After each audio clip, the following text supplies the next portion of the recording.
अस्सलाम वालेकुम। Lecture 79 start करते हैं जी, कैफ 1 का। रेशोज़ का टॉपिक आज हम इंशाल्लाह इसमें डिस्कस करेंगे, ठीक है जी। रेशोज़ उर्फ़ आम में इसको कहा जाता है, वैसे तो इस टॉपिक का नाम है इंटरप्रिटेशन ऑफ फाइनेंशियल स्टेटमेंट्स। पूरे 15 मिनट आप लोगों ने मुझे इंतज़ार करवाया।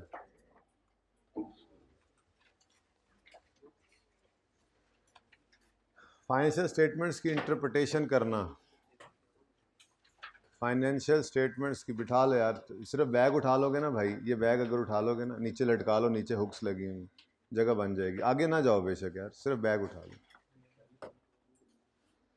Interpretation of financial statements, basically financial statements हम जो बनाते हैं उसके बहुत सारे यूज़र्स होते हैं।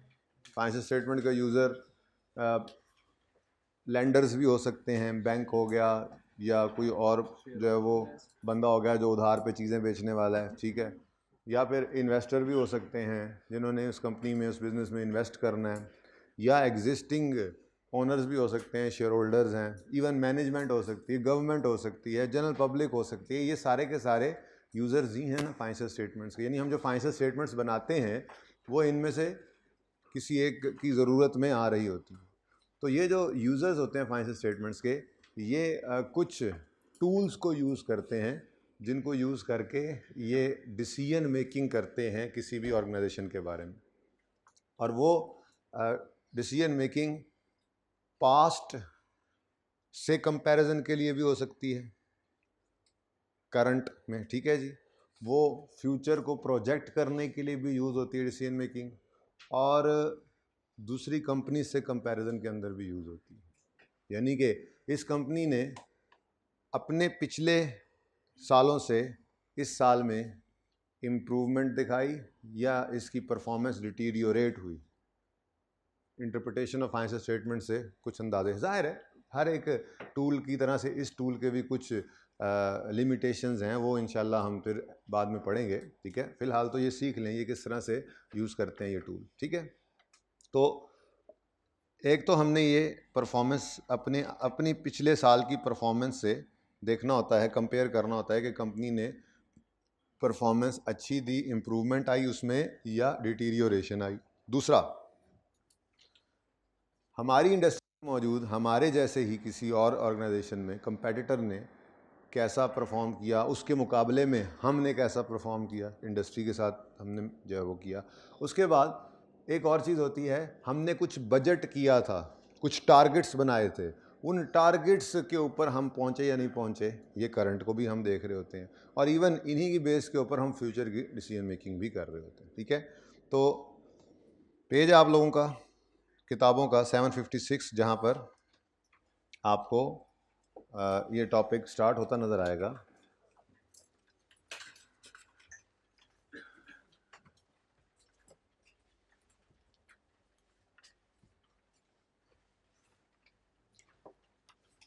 इसके अंदर analysis of financial statements, financial information की एनालिसिस के लिए उन्होंने कहा है कि कुछ यूज़र्स और उनकी फाइनेंशियल नीड्स होती हैं। इसको आपने इंशाल्लाह घर पे आज पढ़ लेना है, ठीक है, ओके। ये आपने रीड कर लेना है, ठीक है। अब मैं बात शुरू कर रहा हूँ यहाँ से, फाइनेंशियल स्टेटमेंट एनालिसिस। यहाँ पर लिखा हुआ मिल रहा है आपको, financial statement analysis the process of analyzing a company's past, current और projected performance, past, current or projected performance for decision making purpose. It allows analysts to identify trends by comparing ratios across multiple periods and statement types to allow analysts to measure liquidity, profitability। ये सारी बातें हम इंशाल्लाह देख लेंगे, ठीक है जी।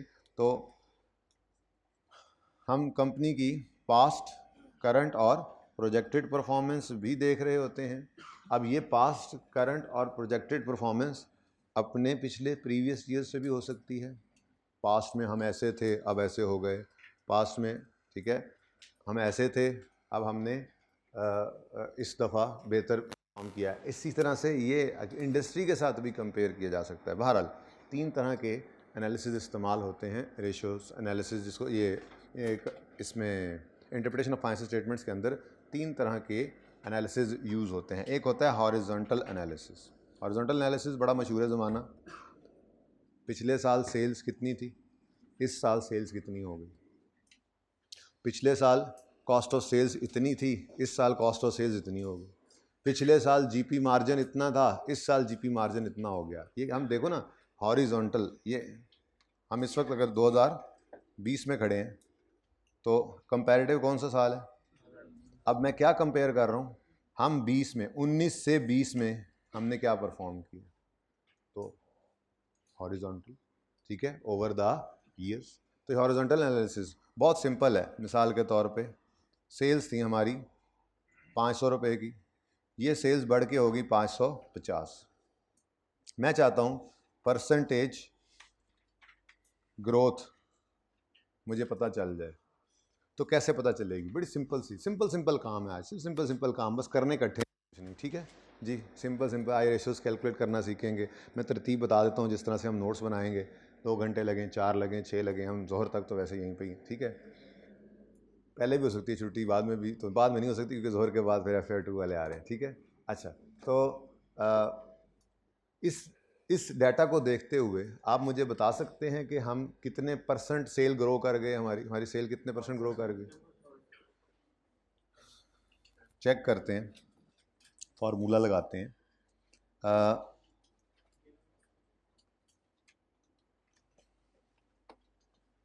कितनी वैसे ग्रोथ आई, कितनी है रुपीज़ में, 50 रुपये की।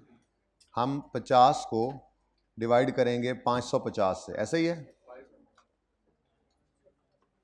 इतना इंक्रीज आया और कंपेयर करेंगे उसको जहाँ पे पहुँचे हैं वहाँ से, है ना, सही है ना। मैं गलत कह रहा हूँ, बिल्कुल गलत कह रहा हूँ।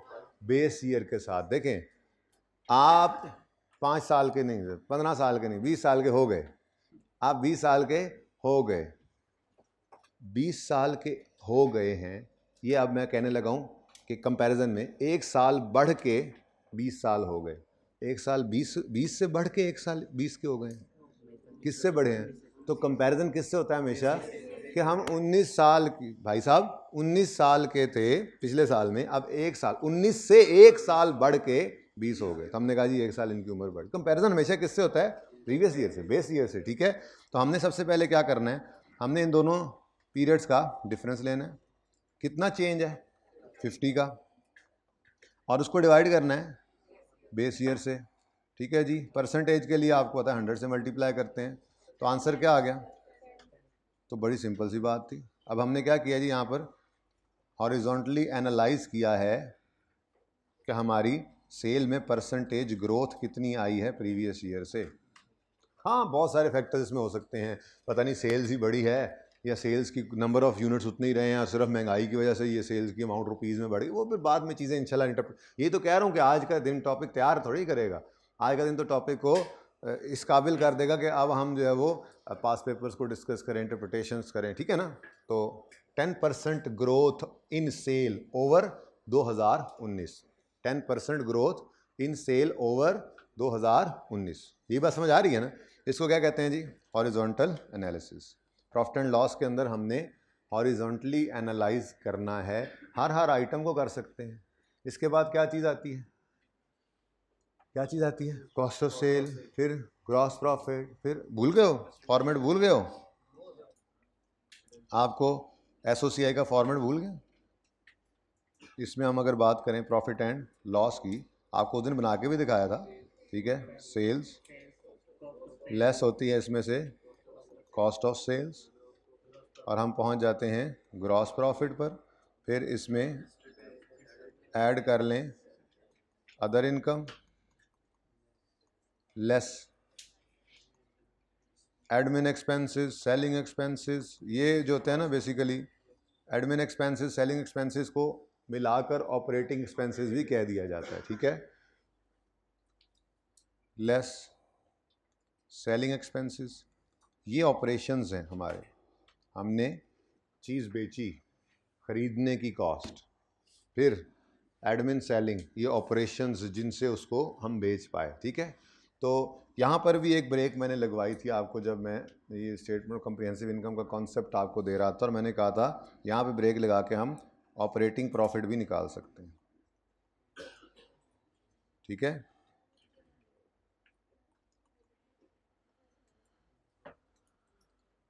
एक मिनट पॉज करें ज़रा जी। तो सेल्स, लेट्स से सेल्स हैं 1000 रुपीज़, कॉस्ट ऑफ सेल हमारी आ गई जी लेट्स से 600 रुपीज़, तो जीपी अदर इनकम हमने कमा ली 20 रुपये, एडमिन एक्सपेंसेस हमारे आ गए लेट्स से जी 210 रुपये, सेलिंग एक्सपेंस ये ज़रा कम कर लें 110 रुपये, सेलिंग एक्सपेंस 215 रुपये, तो ऑपरेटिंग प्रॉफिट कितना आ गया जी? Operating profit 95।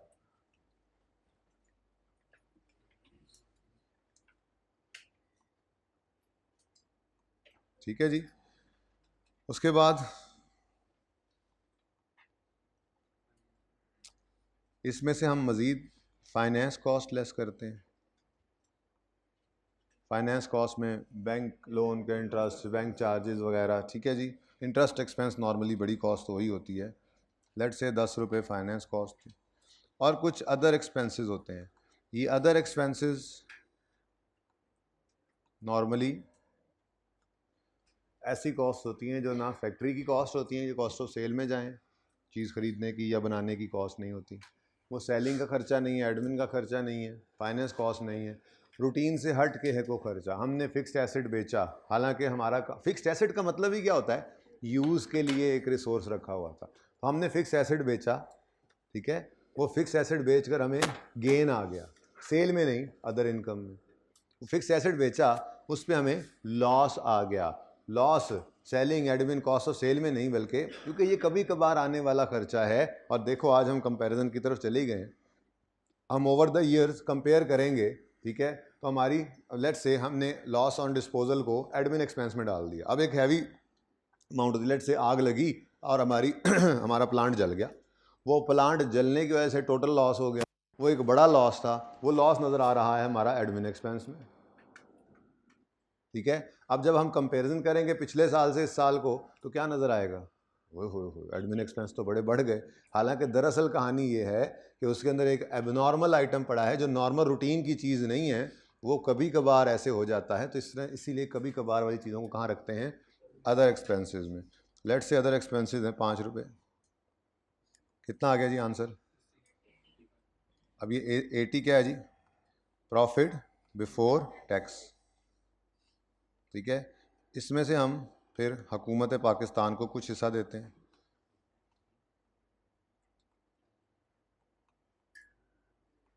लिख ले यार। टैक्स एक्सपेंस लेट्स से जी इसमें से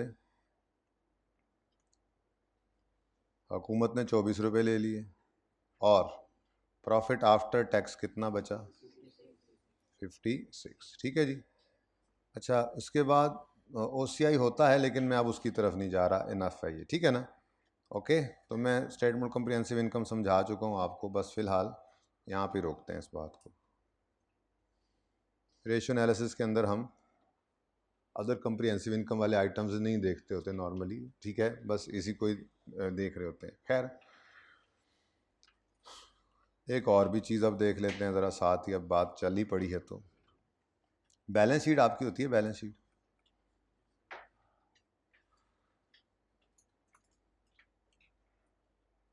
बैलेंस शीट होती है जी आपकी एसेट्स,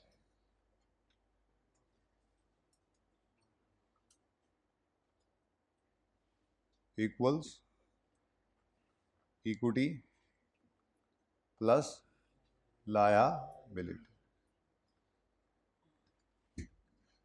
ऐसे ही है। इसको अगर मैं थोड़ा सा तोड़ कर लिख लूँ तो ये इस तरह से बन जाएगा, नॉन करंट एसेट्स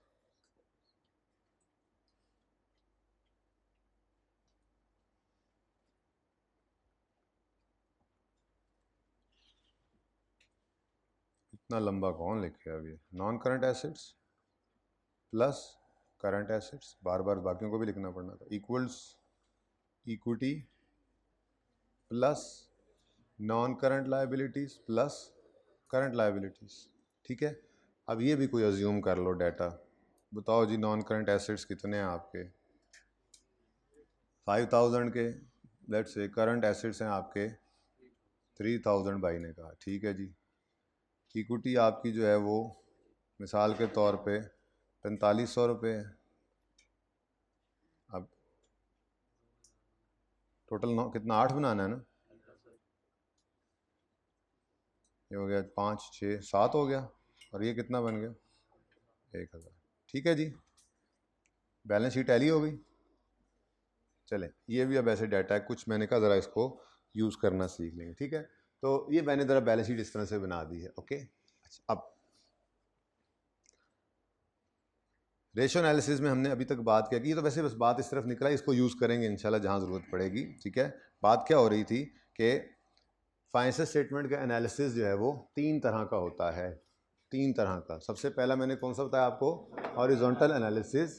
क्या है ये, ट्रेंड एनालिसिस, ठीक है। Horizontal analysis is used to compare historical data such as ratios और line items over a number of counting period. It helps identify trends and growth patterns in an entity's performance over a number of periods, ठीक है। Period wise percentage change is calculated that helps evaluate improvement or decline in entities performance। पढ़ लेनी है एक बार ये सारी बातें, ठीक है ना। बाकी जो लिखने वाली मैं इंशाल्लाह लिख पाऊंगा आज। This also makes it easier to compare growth rates and profitability among different entities. हमारी सेल 10% बढ़ी है, हम साय की 15% बढ़ी है, तो हमने इसको दूसरी एंटिटी से भी कंपेयर कर लिया, ठीक है ना। तो कैसे परसेंटेज निकालते हैं जी, कितना था हमारी एग्जाम्पल में, कितना था हमारी एग्जाम्पल में 500 और 550 ना, ठीक है। ये करंट ईयर कहाँ पे है 550, बेस ईयर 500, तो डिफरेंस क्या आया था 50, डिवाइड किससे किया था 500 से, बेस ईयर से तो 100 से मल्टीप्लाई किया, यही फार्मूला था, ठीक है। आपके सामने एक क्वेश्चन मौजूद है, आपके पास हैंड आउट में है, ये इसलिए हैंड आउट में कर लिया है ताकि आप बार बार फिर किताब को मैं कहीं आगे कुछ पढ़ा रहा हूँ तो देखने ना जाएं, और कुछ नहीं है, वरना ये किताब के अंदर सवाल मौजूद है, ठीक है। इस क्वेश्चन के अंदर यही क्वेश्चन हमारा यूज़ होना है आज। इसी क्वेश्चन को लेके हमने सारी रेशियोज कैलकुलेट करनी है, किताब के अंदर इसी क्वेश्चन को लेके रेशियोज कैलकुलेट हुई हैं, ठीक है। उसके बाद मैं आपको एक एक दो दो लाइंस इनके बारे में लिखवाता जाऊंगा, फिर जो मज़ीद एडिशंस करने होंगे उसके लिए दो दो तीन तीन लाइनें छोड़ देंगे, वो फिर बाद में इंशाल्लाह हम 1 बाय 1 करते चले जाएंगे, ठीक है ना। ओके, तो आप इधर गौर करें, कैलकुलेटर उठा लें ज़रा जल्दी से, इसको चेक कर लें कि हॉरिजॉन्टल एनालिसिस इसी तरह से ही हो रहा है जैसे हमने सीखा है। ये क्विक काम है, ठीक है, जल्दी करो, अभी रेशियो एनालिसिस शुरू भी करना है। अभी तो से बता रहा हूँ कि फाइनेंशियल स्टेटमेंट्स के 3 तरह से हम एनालिसिस कर सकते हैं। पहला हमने कौन सा देखा है, horizontal analysis, over the years देख रहे हैं, ठीक है। इधर देखो 43 15 माइनस 37 60, दोनों का डिफरेंस आ गया, कितना डिफरेंस है 555 रुपये से सेल्स बढ़ी है, ठीक है। अब कितने परसेंट बढ़ी है ओवर प्रीवियस ईयर से कंपेयर करना है ना, तो 555 डिवाइड बाय 3760 करो, इंटू 100 करो, तो आंसर है, तो हम क्या कहेंगे जी, हमारी सेल्स पिछले साल की निस्बत 14.8% बढ़ गई। इसी तरह से हर लाइन आइटम के ऊपर आप देख लें ये परसेंटेज निकली हुई है, हमारी सेल्स बढ़ी 14%, कॉस्ट ऑफ सेल 13% बढ़ी है। इससे थोड़ा सा लग रहा है कि शायद हमने जो है वो शायद कुछ महंगाई का एलिमेंट, ये छोटी छोटी बातें फिर करेंगे, ठीक है। फिर जीपी हमारा 18% बढ़ा है, फिर डिस्ट्रीब्यूशन कॉस्ट हमारी बढ़ी हैं, मैंने कहा कम हो गई हैं, फिर एडमिन एक्सपेंसेस बड़े बढ़ गए हैं। इस तरह से कंपैरिजन हो रहा है, देखो ना, पता लग रहा है यार हमारे एडमिन एक्सपेंसेस 82% बढ़ गए। अब टेंशन पड़ेगी यार हो क्या रहा है, चक्कर क्या है, जरा चेक करते हैं, समझ आ रही है कंपैरिजन कैसे हो रहा है प्रीवियस ईयर से, ठीक है। ये ठीक है, 14% सेल बढ़ी, कॉस्ट ऑफ सेल बढ़ी, एकदम से एडमिन एक्सपेंसेस 82% बढ़ गए। अच्छा, अदर इनकम 50% बढ़ी।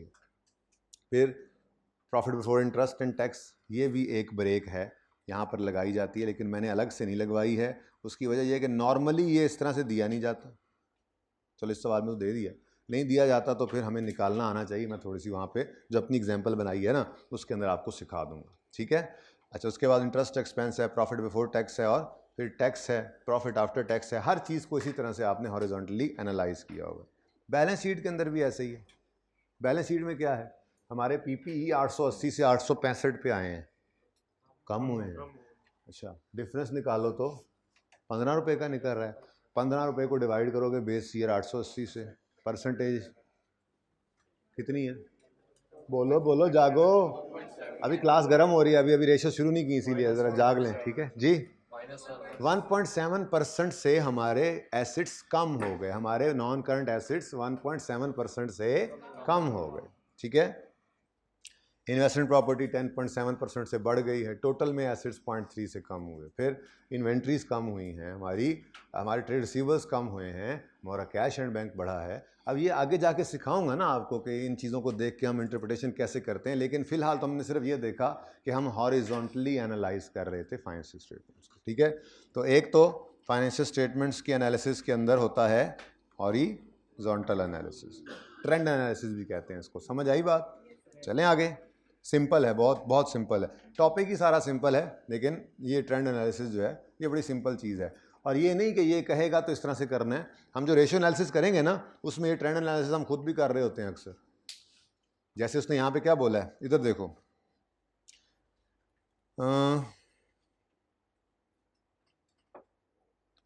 Horizontal analysis is used to compare historical data such as even ratios, यानी कि हम रेशियो निकालेंगे, हमने निकाली जी जीपी रेशो, ठीक है।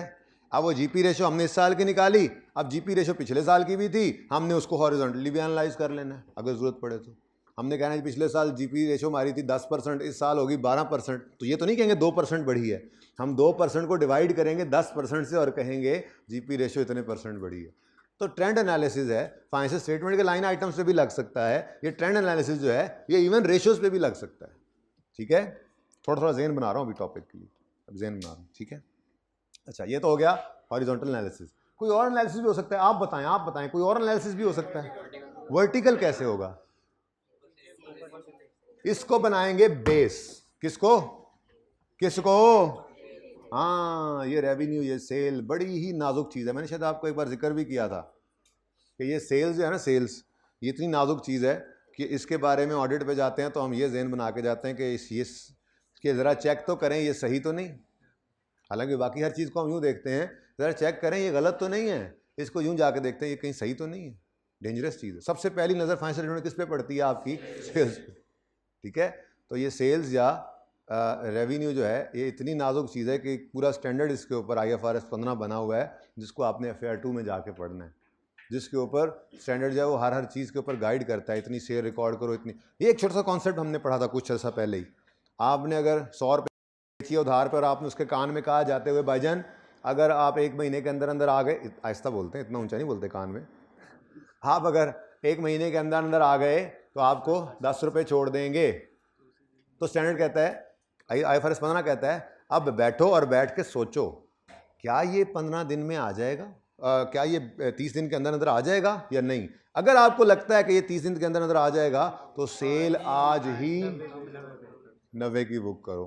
क्या कर रहे हैं? कोशिश कर रहे हैं कि रेवेन्यू ओवरस्टेट ना हो। अच्छा, अगली बात, ये जो डिस्काउंट अलाउड एक्सपेंस था, जो मैंने कहा कि उसने ट्रीटमेंट चेंज किया, याद नहीं मैंने एग्जांपल में कहा था कि हम पहले क्या करते हैं, हम पहले सेल रिकॉर्ड कर लेते हैं जी 100 रुपये ऊपर, उसके बाद फिर वो आ जाता है वापस तो हम कहते हैं चलो डिस्काउंट अलाउड एक्सपेंस हो गया 10 रुपये। तो स्टूडेंट कहता है तुमने सेल को तो ओवरस्टेट कर दिया ना, ठीक है, नीचे जाके तुमने एक्सपेंस रिकॉर्ड किया, तो डिस्काउंट अलाउड एक्सपेंस की ट्रीटमेंट इसीलिए इसने बदल दी, और इसने बदल के कहा ना जी ना, इसको सेल में से ही डेबिट करो ताकि सेल ही फेज के ऊपर सही नजर आए, ओवरस्टेटेड ना हो, ठीक है ना।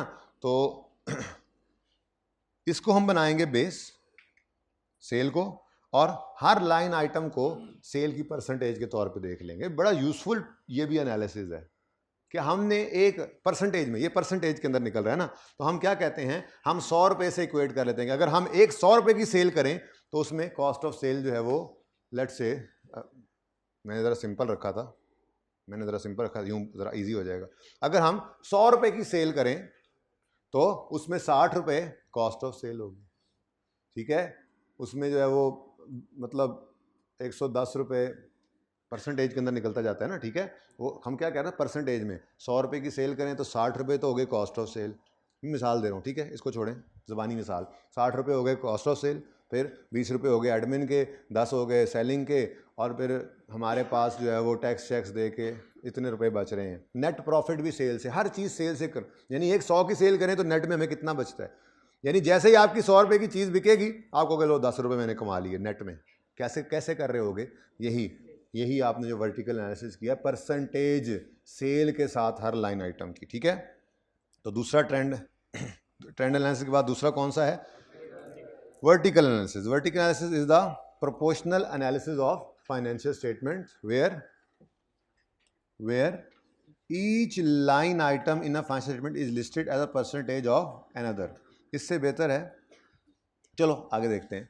This means that every line item in, ये ज़्यादा बेहतर है, यहाँ से देखो, every line item in statement of profit और loss is stated as percentage of gross sale, while every line item in statement of financial is stated as percentage of total asset. अच्छा चलो आगे चल के देखते हैं। वैसे टोटल एसेट्स क्यों कह दिया उसने? एसेट्स तो टोटल एसेट से कंपेयर हो ही रहे हैं, इक्विटी और लायबिलिटी भी टोटल एसेट से कंपेयर हो सकते हैं। बैलेंस शीट की ना दोनों साइडें बराबर होती हैं। बैलेंस शीट की दोनों साइडें देखो, टोटल एसेट्स कितने हैं? 1441। दूसरी साइड भी क्या है? तो एक ही बात हो गई ना। आप क्या कह रहे हैं जी? कह रहे हैं सेल के साथ हर लाइन आइटम की परसेंटेज निकालो। अब ये वर्टिकली हम एनालाइज कर रहे हैं।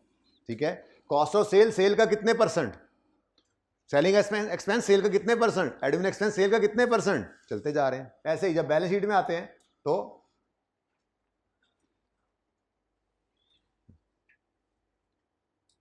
अपने ही लेक्चर सुनी जा रहे हैं। अच्छा जी, सेलिंग एक्सपेंस सेल के कितने परसेंट, एडमिन एक्सपेंस सेल के कितने परसेंट। ऐसे ही जब बैलेंस शीट में आए तो पीपीई टोटल एसेट्स के कितने परसेंट, फिर इन्वेस्टमेंट प्रॉपर्टी टोटल एसेट्स के कितने परसेंट, फिर cash and bank total assets के कितने परसेंट। आगे चले आओ, इक्विटी में share capital with total equity plus liabilities के कितने परसेंट कहो, या टोटल एसेट्स के कितने परसेंट को, बात तो सेम ही है ना। 1441 ही टोटल एसेट है कि नहीं है? तो बोलो। तो इसलिए ये बोल सकते थे ना कि वर्टिकल एनालिसिस में क्या होता है जी, every line item in statement of profit और loss is stated as percentage of gross sale, while every line item in statement of financial position is stated as percentage of total assets. ठीक है जी। The most common use of vertical analysis is within financial statement for a single reporting period so that one can see the relative proportion of account. It is also useful for trend analysis to see relative changes for an item over such as, हाँ वो ये कहता है, बड़ी आसान सी बात लिखी उसने, कहा कि देखो ये जो आपने वर्टिकल एनालिसिस किया है, मैंने आपको पहले भी बात की है ये, ठीक है ना। आपने कहा जी सेल, कॉस्ट ऑफ सेल का कितने परसेंट है, यहाँ पे लिखा होगा ये, सेल कॉस्ट ऑफ सेल का कितने परसेंट है, 70%। चेक करके देख लो, चेक करके 3020 कैलकुलेट करते रहो, साथ छोटी छोटी कैलकुलेशन करते रहो, कोई मसला नहीं है, जरा बात जरा मीनिंगफुल होती जाएगी। ठीक है, 3020 परसेंटेज, आपके 55 नंबर आए 100 में से, आपके 110 नंबर आए 200 में से, परसेंटेज कैसे निकालते हो? 110 डिवाइडेड बाय टोटल, ठीक है, इंटू 100, ठीक है ना, तो 55% निकल आता है। ऐसे ही है, cost of sale 3020 divide by sales into 100, 70%। हम कह रहे हैं जी कॉस्ट ऑफ सेल 2024 में 70% है ऑफ सेल। 70% का मतलब क्या है, पर रुपी 100 अगर सेल हो उसमें 70 रुपए तो कॉस्ट ऑफ सेल होती है। आप 100 रुपए की सेल करें तो उसमें 70 रुपए कॉस्ट ऑफ सेल होती है, ठीक है ना। अच्छा, अब ये तो आपने किया वर्टिकल एनालिसिस, यही वर्टिकल एनालिसिस आपको हॉरिजॉन्टल एनालिसिस में भी काम दे जाएगा। कैसे? पिछले साल के अंदर भी यही काम करके देखें, चेक करें 2669 डिवाइड बाय 3760, 2669 डिवाइड बाय जी 71%। आप क्या कहोगे, अच्छा हमने कॉस्ट ऑफ सेल में बेहतरी लाई है। अब देखो ये क्या था, वर्टिकल एनालिसिस। क्या था? Vertical analysis. साथ ही क्या कर लिया आपने, तो ये वर्टिकल एनालिसिस आपको हॉरिजॉन्टल एनालिसिस में भी हेल्प कर रहा है। आपने कहा इस साल कॉस्ट ऑफ सेल 70% है सेल का, फिर आपने हॉरिजॉन्टली चेक किया पिछले साल क्या था, कॉस्ट ऑफ सेल 71% थी। हमने बेहतरी लाई है अपने प्रोसेसेस में, हमारी कॉस्ट ऑफ सेल कम हो गई है, शायद इकोनॉमीज ऑफ स्केल मिल रही है, ये हो रहा है वो हो रहा है, वो देखेंगे आगे जाके इंटरप्रिटेशन के अंदर जो बातें लिखते हैं, मे के साथ बहुत कुछ लिखते हैं यहाँ, चेक कर लें, आगे देख लें। डिस्ट्रीब्यूशन कॉस्ट, अब पता है आपको परसेंटेज सही निकाली हुई है इन्होंने सवाल के अंदर, ठीक है ना। डिस्ट्रीब्यूशन कॉस्ट कैसे, चलो ये निकाल लो एक और, 800 डिवाइड बाय फिर सेल, 800 डिवाइड बाय सेल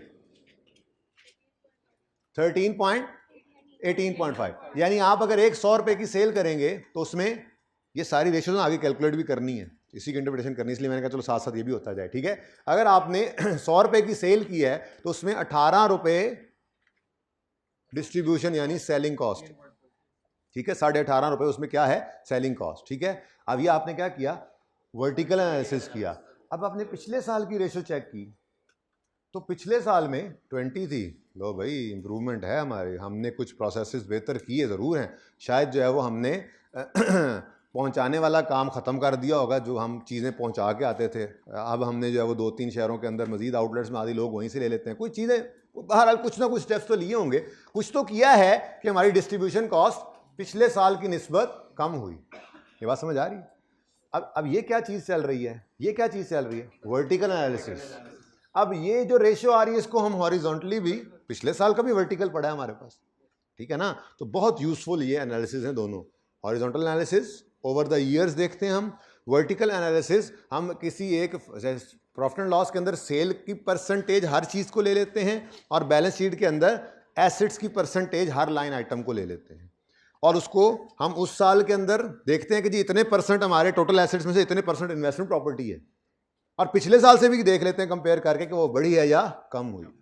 बात समझ आ रही है? ठीक है। अच्छा, ऐसे ही एडमिन एक्सपेंसेस है 6.9% है हमारे, पिछले साल कितने थे 4.3, ये बढ़ गए, ये बढ़ गए, ठीक है, तो है ना मीनिंगफुल, ठीक है। तो ये दोनों चीज़ें हैं, आपको पता होनी चाहिए, लेकिन ये नहीं कि वो पर्चे का, वैसे अभी तक आज तक उसने ऐसा, मैंने एक बार मॉक के अंदर मैंने इस तरह का सवाल दे दिया था कि मैंने कहा था ये फाइनेंशियल स्टेटमेंट देकर चलो जी वर्टिकल और हॉरिजॉन्टल एनालिसिस करो, बच्चे ज़रा लिफ्ट नहीं ना कराते थे इसको। वैसे आईकैप ने आज तक ऐसा नहीं पूछा, आईकैप रेशियोज ही पूछता है जो अभी हम तीसरा करने जा रहे हैं, लेकिन रेशियोज के अंदर भी ये यूज रेशियो ही हो रही है। ये अब मैंने जो रेशियोज बताई हैं आपको, हॉरिजॉन्टल ये वर्टिकल एनालिसिस हो रहा था, ये रेशियोज हैं, प्रॉफिटेबिलिटी की रेशियो है, ये प्रॉफिटेबिलिटी की रेशियोज हमने पढ़नी है। कौन सी? जीपी रेशियो, जिसको जीपी ओवर सेल कहते हैं, ठीक है। फिर operating profit over sale ratio, फिर net profit over sale ratio, ठीक है, प्रॉफिटेबिलिटी रेशियोज है। Even expenses over sale ratio भी हैं हमारी, 5-6 को रेशियोज, मेरे ख्याल 5-6 रेशियोज यही हैं, जीपी ओवर सेल रेशियो, फिर net profit over sale ratio, यहाँ पे ऑपरेटिंग प्रॉफिट जो मैंने निकाला था, operating profit over sale ratio, फिर cost of sale over sale ratio, admin expense over sale ratio, selling expense over sale ratio, ये ratio analysis है।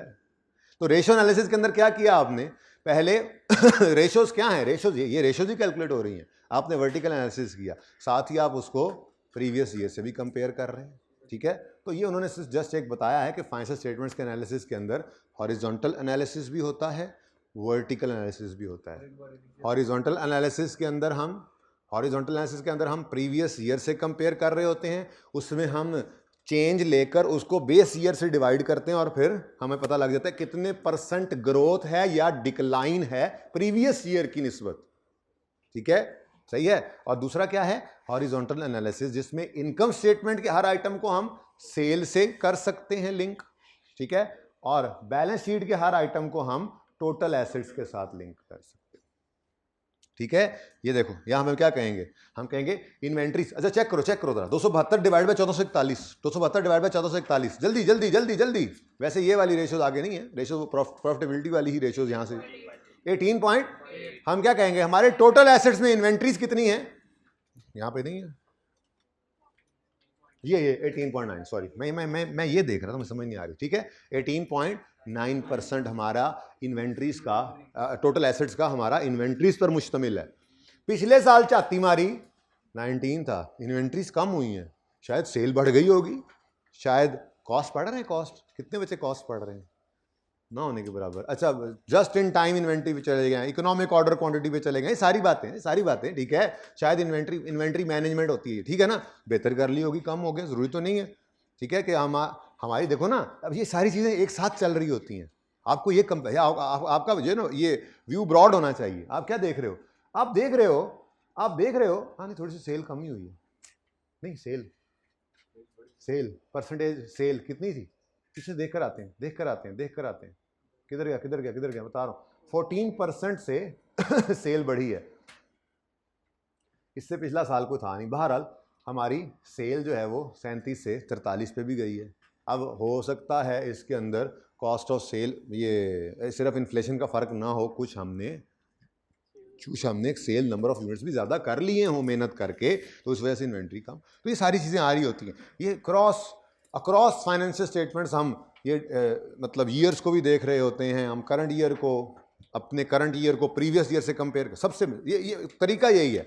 हमने कोई भी रेशो निकाली, हम चाहेंगे कि यार ये सिर्फ ये रेशो जवाब नहीं दे रही, सही जवाब क्या कब मिलेगा, जब हम इस अपनी रेशो को पिछले साल से कंपेयर, या जब हम अपनी इस रेशो को इंडस्ट्री की किसी और, अपनी सिमिलर इंडस्ट्री किसी और कंपनी के साथ कंपेयर करेंगे, तब पता लगेगा कि हम अच्छे हैं या बुरे हैं। सिर्फ अकेली रेशो देख के तो नहीं समझ लगती। पिछले साल से कंपेयर करेंगे तो पता लगेगा कि जी डिक्रीजिंग ट्रेंड है या इंक्रीजिंग ट्रेंड है, ठीक है ना, ज़्यादा मीनिंगफुल हो जाएगा। ओके, तो दो तरह के एनालिसिस हमने देखे फाइनेंशियल स्टेटमेंट के एनालिसिस में। पहला हॉरिजॉन्टल एनालिसिस, समझ में आता है, दूसरा वर्टिकल एनालिसिस, ठीक है। और वर्टिकल एनालिसिस में आपको मैंने बताया है, हॉरिजॉन्टल एनालिसिस तो हमने हर लाइन आइटम का प्रीवियस ईयर से लेना होता है ना, इवन वहाँ पे भी रेशियोज के साथ हम ले सकते हैं, परसेंटेज ग्रोथ डिक्रीज, ठीक है। ऐसे ही वर्टिकल एनालिसिस के अंदर भी हमने वर्टिकल एनालिसिस में परसेंटेज ले ली किसी एक आइटम की, सेल की साथ प्रॉफिट एंड लॉस वाले आइटम्स की, और टोटल एसेट्स के साथ बैलेंस शीट आइटम्स की, और उसको हम फिर हॉरिजॉन्टली भी एनालाइज कर सकते हैं पिछले साल वालों से, ठीक है, सही है। और उसके बाद आता है जी रेशियो एनालिसिस, ठीक है।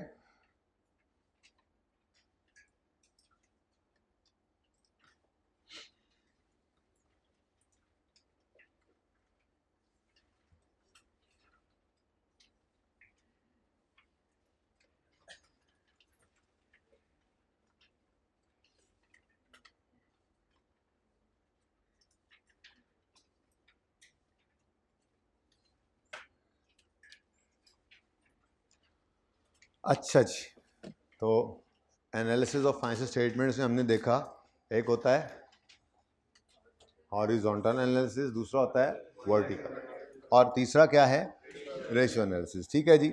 A ratio is simply one figure divided by another meaningful figure with the objective of disclosing significant relation and trends which are not immediately evident from।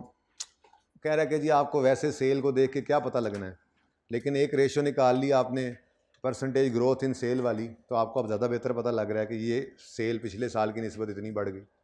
आपको कॉस्ट ऑफ सेल सिर्फ देख के क्या पता लग रहा है, amount of cost of sale, लेकिन जैसे ही आपने cost of sale over sale किया, आपको पता लग गया कि सेल में इतने % कॉस्ट ऑफ सेल है, फिर आपने उसको प्रीवियस ईयर से कंपेयर किया तो आपको पता लग गया कि बढ़ी है या कम हुई है, ठीक है ना। तो रेशियो एनालिसिस जो है वो मीनिंगफुल बना देता है, मतलब आपको ट्रेंड्स को देखने के लिए, जो कि वैसे इमीडिएटली फाइनेंशियल स्टेटमेंट को फेस से देख कर नहीं समझ लग रही होती, ठीक है। जो इंपॉर्टेंट बात होगी लिखवाऊंगा भी, अंडरलाइन भी करवा दूंगी, सर जस्ट डिस्कशन हो रही है, अब क्लास हो गई है, अब टेम्पो बन गया, ठीक है ना, अब रेशियोज कैलकुलेट करना शुरू कर रहे हैं। तो in this way complicated information summarise so that meaningful comparison of financial performance and financial position can be made following benchmark. Previous years के साथ हम कंपेयर करते हैं, ट्रेंड एनालिसिस देखते हैं, इंप्रूवमेंट और डिक्लाइन, ठीक है। इंडस्ट्री एवरेजेस और स्पेसिफिक कंपेटिटर्स को देखते हैं, हम प्रीवियस ईयर से खुद को कंपेयर करते हैं। हम इंडस्ट्री की एवरेज ओवरऑल जी, हमारी जो है वो ऑटोमोबाइल इंडस्ट्री है जी, उसकी परसेंटेज जो है वो सेल की इतनी ग्रोथ की आई है, तो ज़रा देखें तो सही हम अपनी इंडस्ट्री के साथ भी मैच कर रहे हैं या नहीं, या किसी स्पेसिफिक कंपेटिटर से भी हम कंपेयर कर सकते हैं। होंडा वाले कहते हैं जी हम तो टोयोटा वालों के साथ कंपेयर करके देखेंगे, सुजुकी वालों के साथ करके देखते हैं कितनी % उनकी सेल बढ़ी, हमारी कितने % बढ़ी, किसी एक कंपेटिटर के साथ आप करके देख सकते हैं कंपेयर, ठीक है जी जी। Predetermined forecasts whether the entity achieved its targets or has fallen short। ये क्या मतलब, आपने आज डिसाइड किया है कि आपने अपनी सेल्स को, ये मीटिंग हुई सेल्स टीम की, मार्केटिंग की मीटिंग हुई, और इरादा किया गया कि हम इंशाल्लाह अपनी सेल्स को 25% इस बार बढ़ाएंगे। अब साल गुजरा है तो देखना तो है ना कि आपने जो टारगेट लगाया था वो अचीव हुआ या नहीं हुआ।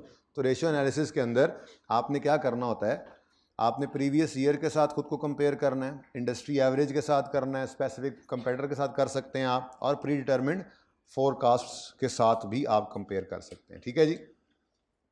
एक बड़ा एडवांटेज ज़बरदस्त लिखा हुआ है यहाँ पर, इंपॉर्टेंट बात है ये, ratios have advantage of controlling for difference in size. क्या मतलब, क्या मतलब, कोई एग्जाम्पल नहीं ज़हन में आती। मिसाल के तौर पे आपने आपने अभी अभी अपनी एसी बनाने की कंपनी लगाई है, फैक्ट्री लगाई है, काम शुरू किया है। अभी आपकी एक छोटी सी फैक्ट्री है जिसमें एक प्लांट लगा हुआ है, ठीक है, थोड़े से ऑपरेशंस हैं, और एक साथ वाले साथ वाले शहर में या तहसील में या ज़िला में, ठीक है ना जी, हायर वालों की या पेल वालों की या ग्री वालों की, हायर वालों की फैक्ट्री लगी हुई है, पेल वालों की फैक्ट्री लगी हुई है। अब आपकी इंडस्ट्री है तो यही एसी वाली, ठीक है। अगर आप वैसे देखें सेल, तो आपकी 500 रुपये की सेल है, उनकी 5000 रुपये की सेल है, कोई है कंपैरिजन? नहीं है। लेकिन जब रेशियो एनालिसिस में जाते हैं आप, तो आप ये देख सकते हैं कि आपकी सेल कितने परसेंट बढ़ी, आपकी सेल कॉस्ट ऑफ सेल, आपकी कॉस्ट ऑफ सेल का कितने परसेंट है, और उसी को आप पेल के साथ कंपेयर कर सकते हैं। परसेंटेज में आ गई ना बात। तो चाहे उनकी 5 लाख सेल है और आपकी 5000 सेल है, ठीक है, उनकी कॉस्ट ऑफ सेल उसी हिसाब से ज़्यादा, आपकी कॉस्ट सेल उसी हिसाब से कम, उनके एसेट्स उसी हिसाब से ज़्यादा, उनकी 10 जगह फैक्ट्री लगी हुई है, आपकी एक छोटी सी फैक्ट्री लगी हुई है, तो एसेट्स भी ज़्यादा, आपके एसेट्स कम, उनके सेल्स ज़्यादा, आपकी सेल्स कम, उनकी कॉस्ट से हर चीज़ ज़्यादा है, साइज जो डिफरेंट है। लेकिन जब आप परसेंटेजेस में आ गए, रेशियो एनालिसिस में आ गए, तो ये कंट्रोल हो गया मसला, ठीक है ना। आपने क्या कहना है, पेल वालों की कॉस्ट ऑफ सेल 70% है, हमारी कॉस्ट ऑफ सेल 60% है, कर लिया ना कंपेयर आपने, क्योंकि आपने अपनी कॉस्ट ऑफ सेल को सेल से कंपेयर किया, परसेंटेज निकाल ली, ठीक है ना। तो रेशियो एनालिसिस का एक बहुत बड़ा एडवांटेज क्या है कि ये कंट्रोल कर लेता है difference in size. For example, two businesses may be quite different in size but can be compared in terms of profitability, liquidity using ratios, ठीक है। उसके बाद अब रेशियोज स्टार्ट कर रहे हैं, ठीक है, करें शुरू काम। अच्छा, मेरी चाहत ये होगी कि हम कुछ इस तरह से काम करें, यानी कि आपने एक पेज 2, अगर हर रेशो के लिए 3 लाइनें आपकी चाहिए हो और आपने कोई 19 रेशोज़ 20 रेशोज़ बनानी हो, तो कितनी लाइनें बन गई? 60। 3 सफ़े काफ़ी होंगे आपके, 2 सफ़े काफ़ी होंगे, ठीक है, जितने सफ़े भी काफ़ी होंगे, आपने को 60 को लाइनें इकट्ठी रखनी है। मैं ये चाह रहा हूँ, हालांकि किताब के अंदर ये सब मौजूद है, स्टिल मैं चाह रहा हूँ कि हम ये कैलकुलेशन इसी तरह से करते जाएं। मैं आपको फॉर्मूला बताऊँगा, समझाऊँगा, फिर रेशो कैलकुलेट करेंगे हम, फिर उसके ऊपर इंटरप्रिटेशन होगी, वो भी आपने लिखनी है। हालांकि किताब में चीज़ें लिखी हुई हैं, जैसा मैंने काफ़ी चीज़ें चेंज कर दी, काफ़ी पॉइंट्स डाले हुए हैं, लेकिन हमने फिर भी नोट साथ साथ बनाते जाना है, ठीक है ना। तो तरतीब क्या होगी, मैं एक रेशो के बारे में आपको बताऊँगा, उसका फार्मूला बताऊँगा, फिर वो रेशो हम कैलकुलेट कर लेंगे, ठीक है। 2 तरीके होते हैं जी, जैसे मैंने आपको बताया, कंपनी, एक कंपनी ए है और दूसरी कंपनी बी है। अब 2 तरीके हैं, एक तो मैं कंपैरिजन क्या है, कंपनी ए की रेशो निकालूं, कंपनी बी की रेशो निकालूं, ठीक है, और इन दोनों को कंपेयर कर लूं, ठीक है। और दूसरा तरीका क्या है, मैं कंपनी ए की इस साल की रेशो निकालूं और पिछले साल की रेशो निकालूं, उसको भी कंपेयर कर लूं। यानी ये दोनों तरह के एनालिसिस आईकैप में आते भी हैं। कभी वो 2 कंपनीज दे के कहता है आपस में इनको कंपेयर करो, कभी एक कंपनी देख कहता है इसको इंडस्ट्री से कंपेयर करो, कभी एक कंपनी देख कहता है कि प्रीवियस ईयर से इसको कंपेयर करो। तो ये तीनों काम ही हमने करने हैं, ठीक है। आज से पहले तक मैं जो सवाल करवाता था उसमें 2 कंपनीज को कंपेयर करवाता था, मतलब रेशो निकालते थे, उसके बाद फिर प्रैक्टिस के अंदर जाके फिर हम एक कंपनी के 2 साल को भी कंपेयर करने लग जाते थे। लेकिन इस दफ़ा मैंने सवाल बदल दिया है, इस दफ़ा मैं पहले आपको क्या करवाऊँगा, कंपनी ए के ही 2020 लेट्स से और 2019 2 साल है ना, तो मैं इन 2 साल्स को कंपेयर करना सिखाऊंगा आपको, ठीक है ना। बात एक ही है, ठीक है। मकसद क्या है, रेशो कैलकुलेट करना सीखना, रेशो क्या बताती है, एक एक 2 2 3 3 बातें उसके बारे में लिखना आ जाना, ठीक है। तो तैयार है, तो इसलिए फिर मैं ये करूँगा, इस सवाल के अंदर आपके 2024 और 2023 है ना, बोलो। अब यहाँ पर 2024 की रेशोज़ होंगी जो हम कैलकुलेट कर लेंगे, मतलब मैं कैलकुलेट करूँगा, आप मुझे कैलकुलेट करके देंगे ये वाली, और उसके बाद 2023 की आप खुद कर लेंगे, वैसे ही एहतियातन ज़रा प्रैक्टिस होती जाए, ठीक है। तो इस तरह से आपने फिर ये आप टेबल बना लेना है, ठीक है, जिसके अंदर कोई नहीं, नंबरिंग की तो इतनी ज़रूरत नहीं है, लेकिन कर लोगे तो अच्छा ज़रा नज़र आता है, 1 2 3 4 इतनी रेशो है, ठीक है ना। तो तरतीब ये बदल जाएगी, तरतीब में बदल देता, जो तरतीब होगी वो तरतीब आपकी खुद बनती चली जाएगी, ठीक है। आपने रेशो का नाम शॉर्ट में लिखा होगा, उसका फॉर्मूला लिखना है, इतनी जगह हो, मैं प्लान बता रहा हूँ, ठीक है ना। उसके बाद इसकी यहाँ पर मैं कैलकुलेशन शो करूँगा एक की, वो कैलकुलेशन यहाँ पर जगह हो उसकी। दूसरे की कैलकुलेशन शो करने की ज़रूरत नहीं, बस वो कैलकुलेटर पे कर लेना ताकि प्रैक्टिस होती जाए आपकी, ताकि आप भी साथ साथ ये काम कर रहे हों और साथ साथ ही जो है वो हम इसको कंफर्म करते चले जाएं, ठीक है ना। सही है, तो ये तरतीब रहेगी हमारी, रेशो जितनी बनती है। मेरे ख्याल में तो 3 सफ़े काफ़ी हैं, ठीक है। अपनी गिनती कर लेना, 30 लाइनें छोड़नी है आपने, ओके, एहतियातन। अच्छा, अब 30 एक लाइनें, 3 सफ़े छोड़ दें। उसके बाद चौथे सफ़े पे आपने हेडिंग देनी है इंटरप्रिटेशंस की, ठीक है। वहाँ पर फिर क्या करना है, मैं जो एक रेशो कैलकुलेट करूँगा, यहाँ पे उसकी कैलकुलेशन सीखेंगे। उसके बाद इंटरप्रिटेशन में जाके 2 से 3 लाइनें मैं आपको लिखवा दूंगा जो मुझे मुनासिब लगेंगी। उसके बाद हर जगह, हर इंटरप्रिटेशन के नीचे आप 2-2, 3-3 लाइनें खाली भी छोड़ते रहेंगे, कोई बात बाद में आती जाए, साथ साथ में बताता जाऊँ, ठीक है। तरतीब समझ आ गई है, ठीक है। अब 10 एक रेशोज़ करके उसके बाद फिर ब्रेक लेनी है हमने, इसलिए तरतीब समझ लें और फिर ब्रेक लेंगे, ठीक है। तैयार हैं, शुरू करें। पहले 3 सफ़े आपने इस तरह से टेबल बनाना है। ये टेबल भी आपको मैंने बना के सामने लेके आया हूँ, ये ताकि आप इस तरह से बनाएं, ये प्लान इस तरह से करें। ये पूरा पेज आपने ऐसे प्लान करना है, ठीक है। ये एंड वाला बिल्कुल छोटा सा रखना ना, ताकि सिर्फ आप कैलकुलेशन कर दो कैलकुलेटर पे, ठीक है। पहले वाला तो बिल्कुल ही छोटा सा रखना, नंबरिंग करनी है उसमें। ये 2 कॉलम ज़रा बड़े होने चाहिए जिसके अंदर कोई एक रेशो देख लो, ठीक है। उसके बाद फिर आगे चल लेते हैं, ओके।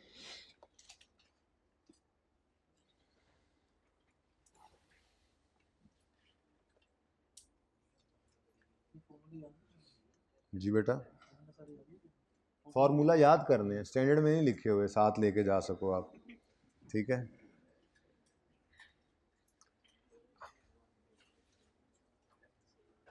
अच्छा जी, अब आपने आपने आपने बल्कि मैं कहता हूं क्या मतलब, जो आसान वाली रेशियोज हैं वो तो आप ही खुद करें।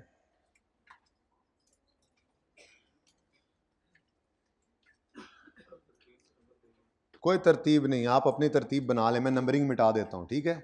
हम वो नंबर लगा लेंगे जो आप बताएंगे। और बताओ, ये तो अभी करनी है, तो ईपीएस के बाद करनी है, प्राइस अर्निंग रेशो, ये ईपीएस के बाद, इसको छोड़ो।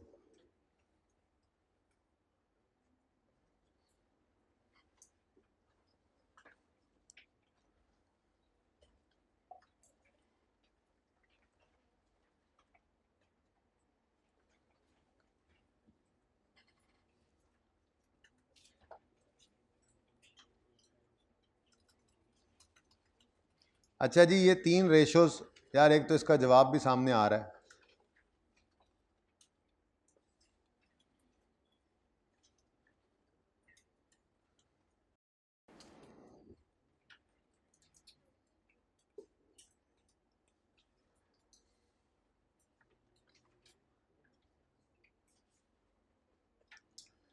सबसे पहले मुझे जीपी रेशो निकाल के दें आप, और आपने एग्जाम्पल ये वाली यूज करनी है जो आपको हैंड आउट दिया गया, जीपी रेशो।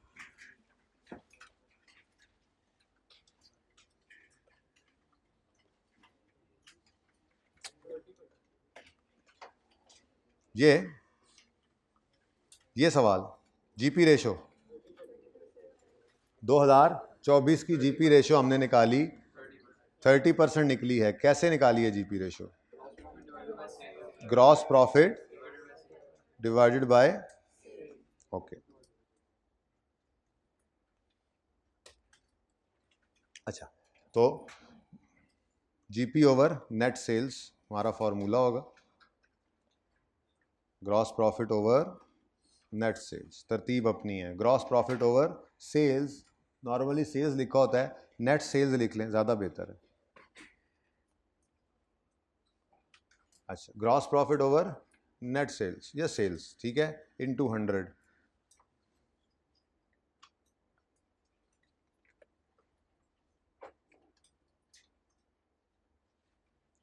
जी बच्चों, आपने क्या किया जी, 1295 डिवाइडेड बाय 4315, 1295 जीपी रेशो निकलने लगी है जी। बस यहाँ पे अब 1295 डिवाइडेड बाय, बोलें 4315 इंटू 100 इज इक्वल टू 30%, ठीक है जी। उसके बाद आप मुझे ऑपरेटिंग प्रॉफिट रेशो निकाल दें।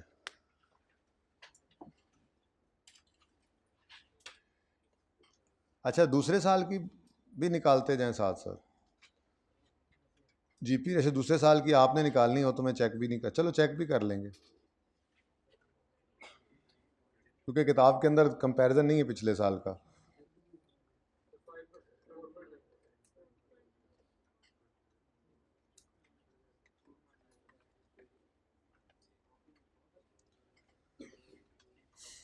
जी, ऑपरेटिंग प्रॉफिट कहते हैं वो प्रॉफिट जिसमें से अभी इंटरेस्ट और टैक्स माइनस ना हुआ हो, जिसमें से अभी इंटरेस्ट और टैक्स माइनस ना हुआ हो। मैं कहता हूँ जी, मिसाल के तौर पे उस सवाल में तो दिया हुआ है ना, उसको छोड़ें, इधर मुझे बताएं, अगर आपको सवाल के अंदर, ये सवाल गिवन है, इस सवाल के अंदर आपको profit before interest and tax निकालना है तो आप क्या करेंगे? सोच के बताएं। आप पीबीटी पकड़ेंगे, उसमें आप फाइनेंस कॉस्ट ऐड कर देंगे, ठीक है ना। सिंपल करते हैं, मैं अदर एक्सपेंसेस को गायब कर रहा हूँ फिलहाल, और इसको कर देते हैं 15, ज़रा हमारा जवाब वही रह जाए, ठीक है जी। अब ज़्यादा सिंपल हो गया। मुझे बताएं, अगर आपको profit before interest and tax निकालना पड़ जाए तो आप कैसे निकालेंगे?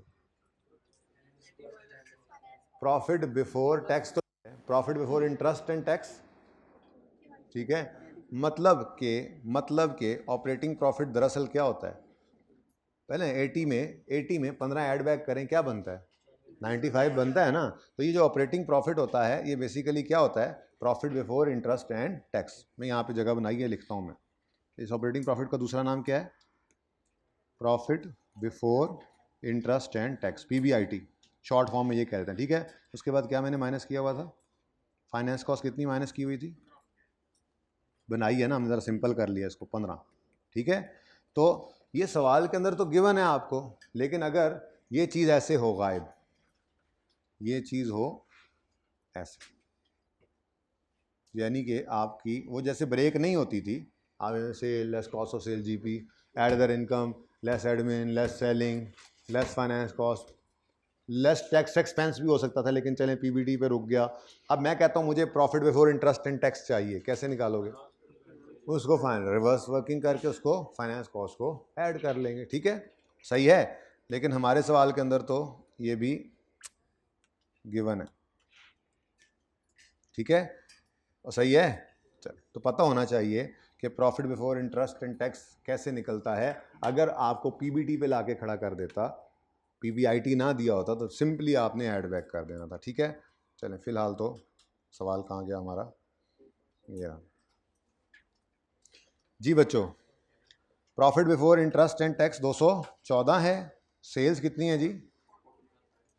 इसी को हम कहते हैं ऑपरेटिंग प्रॉफिट, ठीक है। तो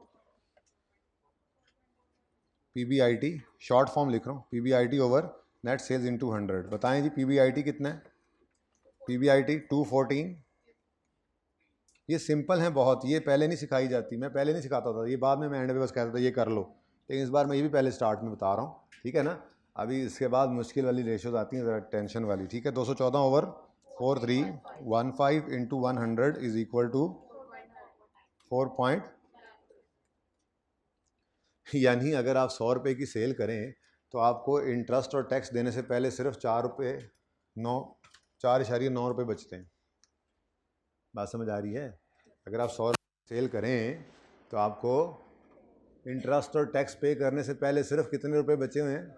4.9 रुपये, ठीक है जी। चलें जी, नेट प्रॉफिट रेशो कैलकुलेट कर दें फिर मुझे। नेट प्रॉफिट रेशो होगी net profit over net sales.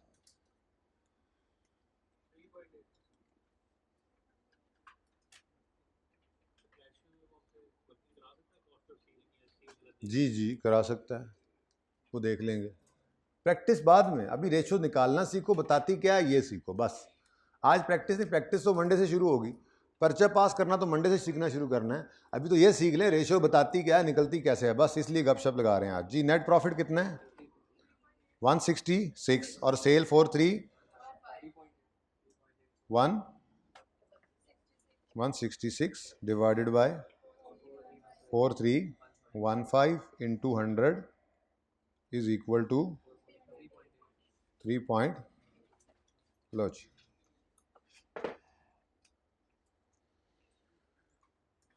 पहली, दूसरी, तीसरी, ये 3 रेशोज़ हैं आपके सामने। ये 3 रेशोज़ क्या बता रही हैं?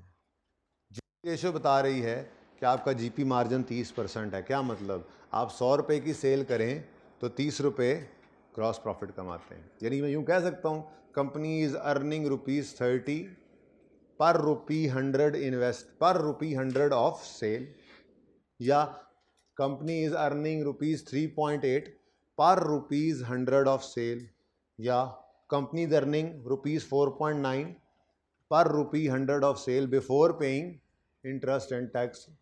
ठीक है ना, सबका एक ही मतलब है। ओके, तो इन 3 की ना इंटरप्रिटेशन भी आप इकट्ठी ही लिख लें। ठीक है, इसको नाम देंगे हम, इन तीनों का नाम है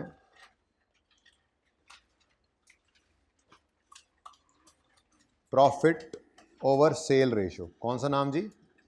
एक हेडिंग बनाओ, उसके अंदर ये 3 रेशोज आई हैं। ठीक है ना, क्या नाम है जी? Profit over cell.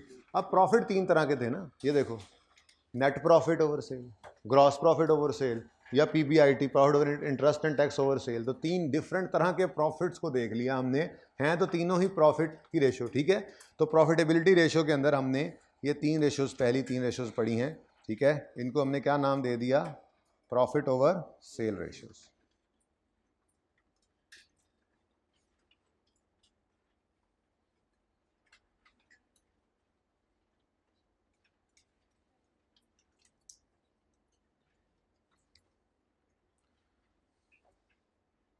चलें जी, अब ये तीनों रेशोज़ की हेडिंग क्या बन गई?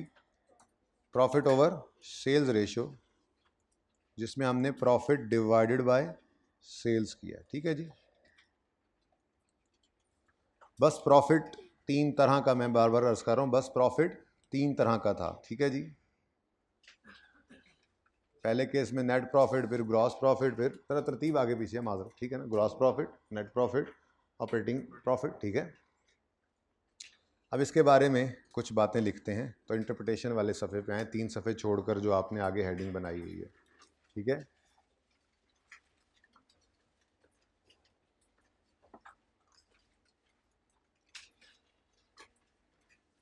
यहाँ पे आपको लिखा हुआ मिल भी जाएगा यही बात। Profit over sale ratio is the ratio that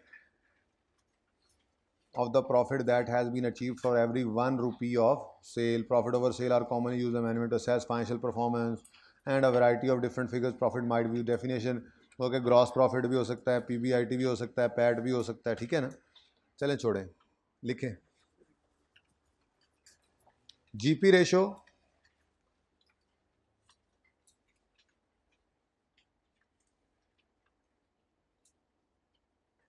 is telling that AL कौन है? अदील लिमिटेड नाम है ना इसका, इसके आगे ब्रैकेट में AL लिखा हुआ है, लिख ले, हम खुद लिख लेते हैं, थोड़ा इजी हो जाएगा। अदील लिमिटेड AL, ओके, अपने हैंड आउट्स पे लिख लें ताकि पता लगे कि मैं कहूँ AL, आप कहें सर AL कौन था? क्या लिखवा रहा था मैं? GP ratio is telling that AL is earning, अलग अलग नहीं लिखनी, बस 2-3 लाइनें लिखेंगे हर रेशो के बारे में, अल्लाह खैर सल्ला, उसी में यूटिलिटी होगी, उसी में इंटरप्रिटेशन। यूटिलिटी बताने लगाऊंगा। ये रेशो क्या बताती है? अरे देखो भाई, ये रेशो क्या बताती है? तुम थे कहाँ पहले तो ये बताओ इतने दिन। ये रेशो, अच्छा हाइब्रिड में थे। ये रेशो क्या बताती है? नहीं, ये रेशो बताती है कि 100 रुपये की सेल में कितना ग्रॉस प्रॉफिट है, तो ये बताने लगा। ये यूटिलिटी है ऐसी। तो अलग से कोई हेडिंग शेडिंग कुछ नहीं देना, बस 2-2 3-3 पॉइंट्स लिखते जाना है, जितने ज़्यादा होंगे जहाँ पे वो ज़्यादा लिखवा दूंगा। ठीक है, तो क्या लिखा हमने? GP ratio is telling that AL is earning ₹30 पर रुपी 100 ऑफ सेल, पर रुपी 100। ये जल्दी जल्दी लिखना है आपने, अगर इस तरह से तो चले तो फिर तो हो गया ना। that AL is earning rupees 30 per rupee 100 of sale.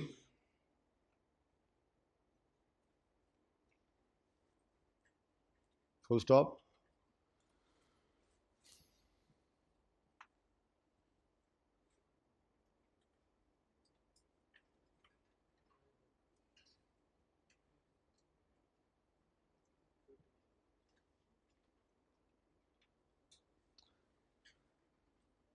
आगे लिखें, जीपी रेशो 0.2 लिखें, 0.2, ठीक है ना, 0.2 लिखें. GP ratio should be sufficient enough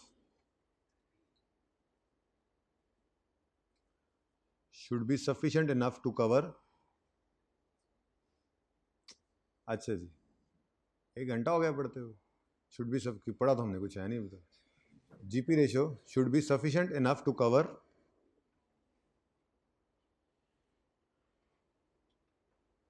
all expenses. GP ratio should be sufficient enough to cover all expenses to provide profit to investors. ठीक है जी.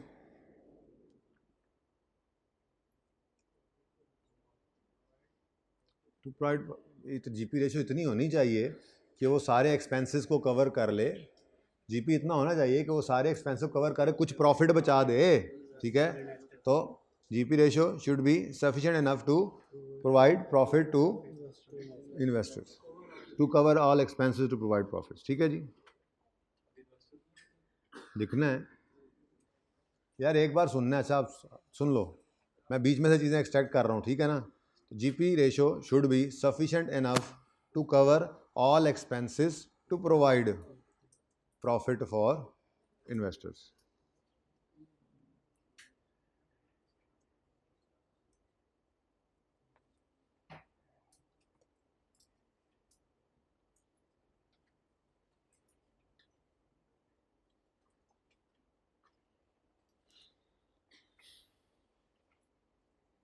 आगे लिखो, अब साथ दूसरी के भी लिख लेना. ठीक है, इन तीनों को इकट्ठे इंटरप्रेट कर रहे हैं. ठीक है ना. आगे लिखो, net profit ratio is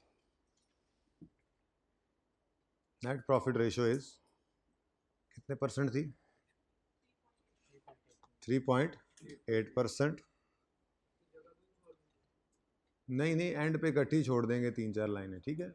net profit ratio is 3.8%, which means, बल्कि 3.8% हम लिख के फिर विच मीन्स लिखें. आप इसको नहीं, इस तरह लिखो, नेट प्रॉफिट रेशियो, सारी लाइन को काटो, शॉर्ट करें ना पर्चे के लिए. क्यों लिखें? अगला तीसरा पॉइंट क्या है, लिखें, कंपनी इज अर्निंग. मैं एक लाइन में ये 3 लाइन लिखवाने लगा हूँ, क्या हो गया? ना लिखो, ठीक है, आप पुराने वाला लिखो, लंबे वाला लिखो, मर्जी. कंपनी एल या company is earning rupees 3.8. AL is earning rupees 3.8 net profit and rupees 4 point कितना था दूसरा, and rupees 4.9 operating profit per rupee 100 of sale.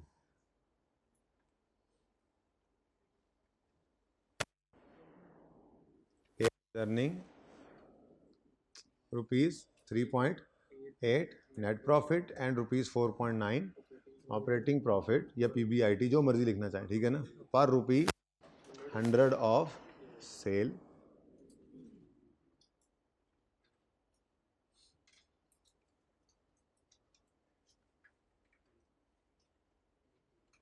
Full stop.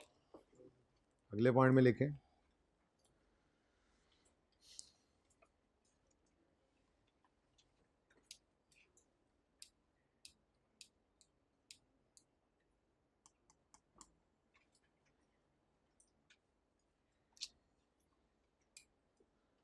आगे लिखें जी, it is useful to compare, it is useful to compare, जी next point है ये, it is useful to compare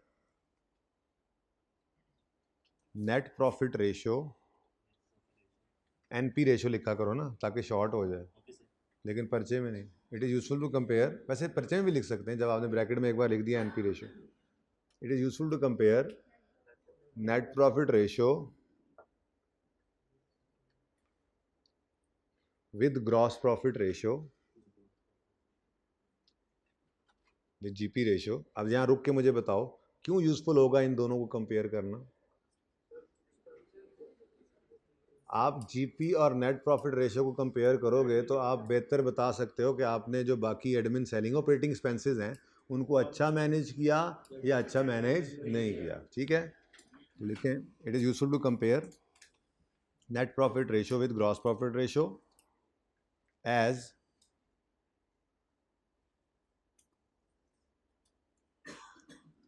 a high profit GP, as a high GP ratio and a low NP ratio, as a high GP ratio and a low NP ratio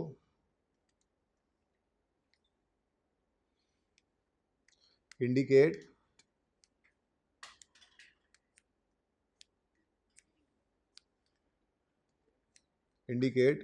high operating expenses, as a high GP ratio and a low NP ratio indicates high operating expenses। ठीक हो गया ये ना। अब इनमें से आपने कोई ना कोई बात लिखनी होती है, मतलब ये अब 3 रेशोज इकट्ठी आई, 3 रेशोज को मैं इकट्ठा इंटरप्रेट करा रहा हूँ। ठीक है ना, एक तो आपको मैंने ये बताया कि हर रेशो क्या बता रही है कि पर रुपी 100 ऑफ सेल कितना ग्रॉस प्रॉफिट आया है, कितना नेट प्रॉफिट आया है और कितना।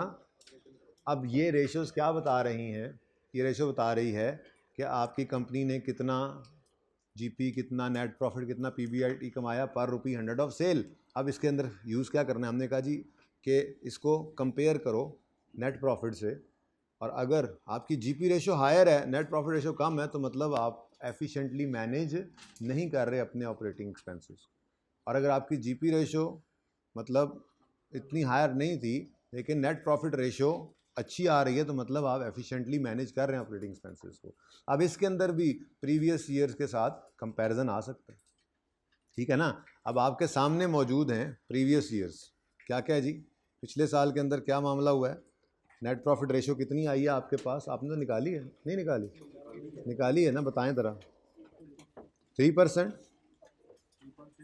3.6% है। फिर जीपी रेशो, फिर ऑपरेटिंग 4.7, मोर और लेस एक ही जैसा था, कोई इतना ज़्यादा फर्क नहीं आया। लेकिन क्वेश्चंस के अंदर जाके इसकी प्रैक्टिस अब हम करते जाएंगे इंशाल्लाह। ठीक है ना, उन क्वेश्चन में देखा करेंगे और फिर मैं आपको रीजंस भी बताऊंगा। ठीक है, सही है।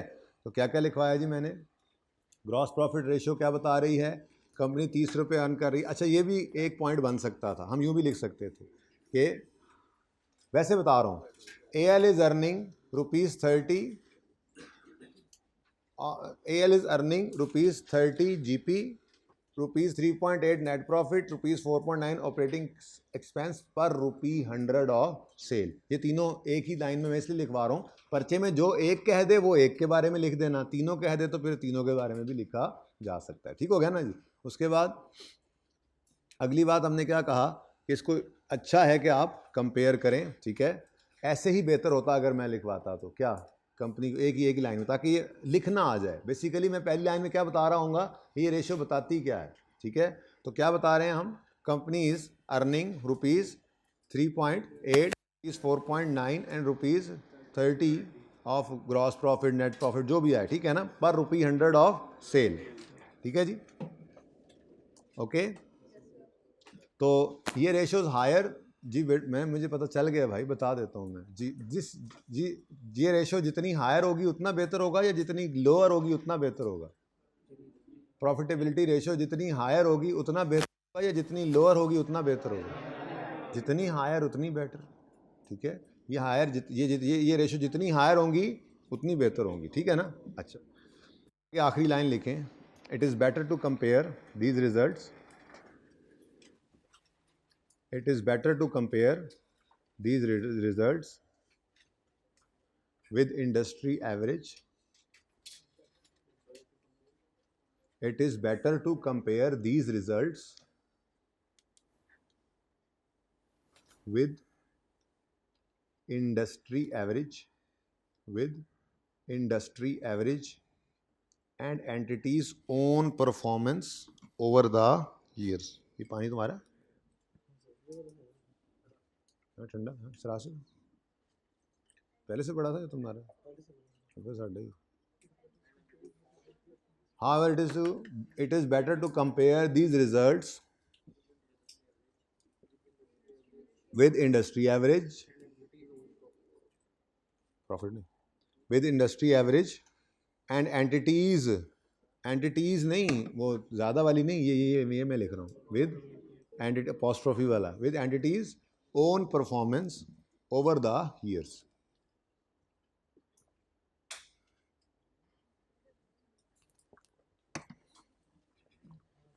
However, it is better to compare these results with industry average and entities own performance over the years. मतलब सिर्फ जीपी रेशो देख के खुश ना हो ही जाओ, पिछले साल से भी इसे कंपेयर करके देख लो।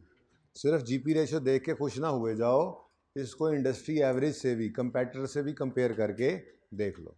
ठीक है, तो फाइनल वर्जन कुछ ऐसा लिख लीजिएगा, अब मैं बता दूं ज़रा बेहतर। ठीक है जी, कि अब मैं ना इन दो लाइनों को इकट्ठा करने लगूँ जो अलग अलग लिखवाई थी। पहले मैं जीपी के लिए अलग लिखवाने लगा था, लेकिन मैंने पहले रजिस्टर के ऊपर देखा ना, तो एक सफ़ा पूरा उसने मतलब शायद बड़ा लिख रहा था भाई जी, क्या मुझे डरा दिया। तो मैंने कहा अगर मैं जीपी रेशो अलग बताऊँ, नेट प्रॉफिट अलग, इनके अलग एक दो लाइनें लिखाऊँ तो फिर तो गड़बड़ हो गई ना। तो इसलिए मैं थोड़ा सा शॉर्ट कर गया, और मज़ीद शॉर्ट क्या करना चाह रहा हूँ ज़रा सुने। मैं यूँ कह रहा हूँ आपको कि हम यूँ लिखेंगे, company is earning ₹30 GP ₹4.9, net profit rupees कितना था तीसरा 3.8 net profit and ₹4.9 operating profit per ₹100 of cell. मतलब ये तीनों एक जैसे हो गए। ठीक है ना जी। उसके बाद हमने क्या कहा जी, it is useful to compare the net profit ratio with gross profit ratio. ठीक है जी, पहली बात में क्या बता दिया हमने, पहली बात में हमने ये बता दिया पर ₹100 ऑफ सेल कितना जीपी है, कितना नेट प्रॉफिट है, कितना ऑपरेटिंग प्रॉफिट है। ठीक है, उसके बाद हमने क्या कहा, इनको कंपेयर करो, जीपी और, इंसान बन जाना यार, बच्चे हो तुम लोग, जीपी और नेट प्रॉफिट रेशो को कंपेयर करो। अगर आपकी जीपी रेशो हायर थी लेकिन नेट प्रॉफिट तक आते आते आपकी रेशो कम हो गई है, तो मतलब आपकी ऑपरेटिंग कॉस्ट जो है वो हायर है। तो क्या लिखा था हमने, it is used to compare that profit ratio with gross ratio as a high GP ratio and low net profit ratio indicates high operating expenses. ये बड़े काम की बात है, इसको हमने यूज़ करना है। ठीक है ना, हमने ये, मैं मोटी मोटी दो तीन बातें लिखवा रहा हूँ, इनको यूज़ वाइजली करना है हमने, मतलब आपने करना है, लेकिन जाहिर उसकी प्रैक्टिस मैं खुद कराऊंगा पास पेपर्स को जब हम कर रहे होंगे। ठीक है, सही है ना। वो तीनों रेशो का कहते हैं तो तीनों के बारे में इकट्ठा लिख देंगे। वो किसी एक का बोलेगा तो यही पहली लाइन हमने लिख देनी है कि AL is earning ₹30 gross profit per ₹100 of sale, AL is earning ₹3.8 net profit per ₹100 of cell. ठीक है ना जी। उसके बाद फिर हम अगली बात करेंगे, ये वाली जो मैंने कहा कि it is very useful to compare gross profit with net profit.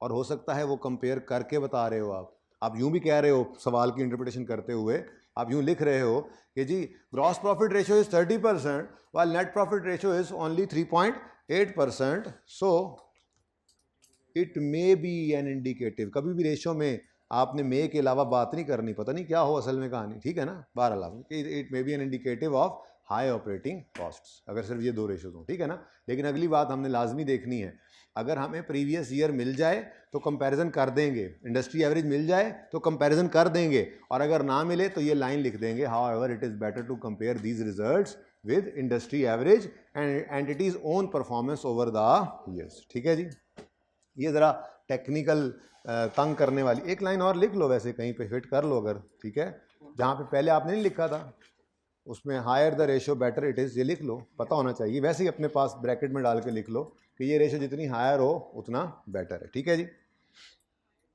Higher the ratio better it is, कोई इतनी बड़ी बात नहीं है, जितनी ज़्यादा हाई हो अपने अल्फाज में लिख लो वो बेहतर है। ये किसी भी जगह पे लिख लो अपने पास, जहाँ पे टॉप पे लिखा था ना प्रॉफिट ओवर सेल रेशो, उसके आगे ब्रैकेट में लिख लो कि ये हायर हो तो बेटर होती हैं। बस इतने लाइन के बैगर्स हैं ना आप लोग।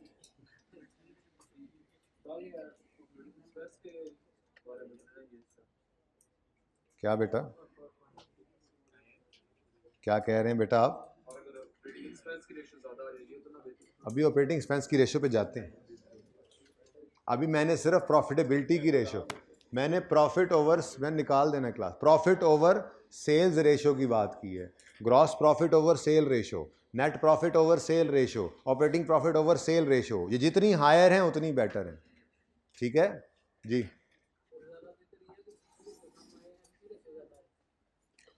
जीपी रेशो भी ज़्यादा हो, एनपी भी ज़्यादा हो, एक्सपेंसेस कम हों बीच में। ठीक है, ओके।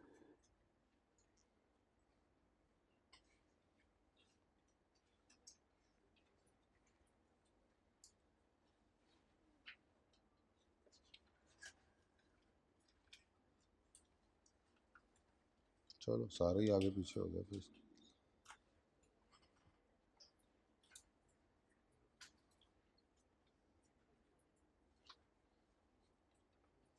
ठीक है जी, पार्ट 2 शुरू कर लें। ब्रेक नहीं, ब्रेक नहीं, ब्रेक अभी